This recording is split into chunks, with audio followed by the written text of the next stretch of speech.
is the God who made the heavens and the earth standing directly behind me. And I'm worshiping and praising him and happy because I know where I'm at. I started to feel this creeping up of shame.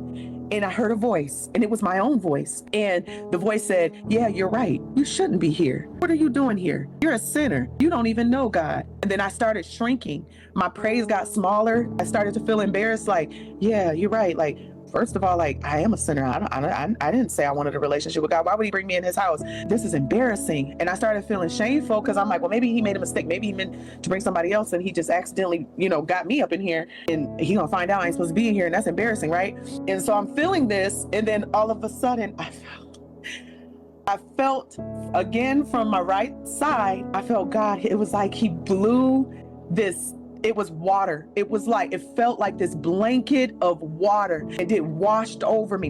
The way it felt, it was this warm, rushing gush of water being poured over me. And I knew it to be love, grace, mercy, forgiveness. And it washed those thoughts away. And it was like this feeling of just this love. The definition of what we understand of love, it's not the same. It doesn't even compare. It's not even 1%, half of 1% of the love of God. And I felt this in the grace and the mercy. The grace stuck out so much to me because, like I said, I was hearing, and this was myself, you guys. It was my own voice saying, you don't deserve this. You're a sinner. Look at you. You should be ashamed of yourself coming up in here with all that sin. God he don't allow sin in his house. And I was buying it. And God just was pouring this grace and this mercy. He was covering me with his grace and his mercy because I was brought there for a purpose. And even though I had no relationship with him, and at that time in my ignorance, I made the decision I didn't want to have a relationship with God because I thought that God equaled religion. And so here God's grace and mercy cleaning me up. And I just would burst into this praise again. Like it was like uncontrollable. I was like, oh my God, what was that? Like, I'm like screaming, jumping up and down. And it happened 3 times. This same repetitive of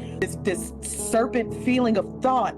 It crept up again. Okay, well, he forgives you, but do you remember when you said that God ain't real? Because I used to say that. I didn't want to take accountability for my spiritual responsibility. Do you want to serve good or evil? Do you want to be of God or against God? I didn't have an understanding of any of it, of God, of what it meant to have a relationship with God. So I would say, well, God isn't real. I used to specifically say, well, the God of Christianity isn't real. The Bible is, that's man-made stuff. That voice was saying, remember when you told so-and-so or such and such that God isn't real? Now look at you up in here being phony and fake, all up in his house, worshiping and praising him. And you was just telling folks he ain't real. I'm hearing my own voice condemning me. Right? And so then all of a sudden I felt that rush of love, grace, mercy, forgiveness pour over me. And I would burst into praise again. So that happened 3 times. And finally, I was like, I receive it, God. I receive it. I receive it. The next thing I remember is I'm like translated to a different part in heaven. First, this is all happening in this white atmosphere with the mist. And then next thing I know, I'm in this different part of heaven and I'm standing still face to face with this angel.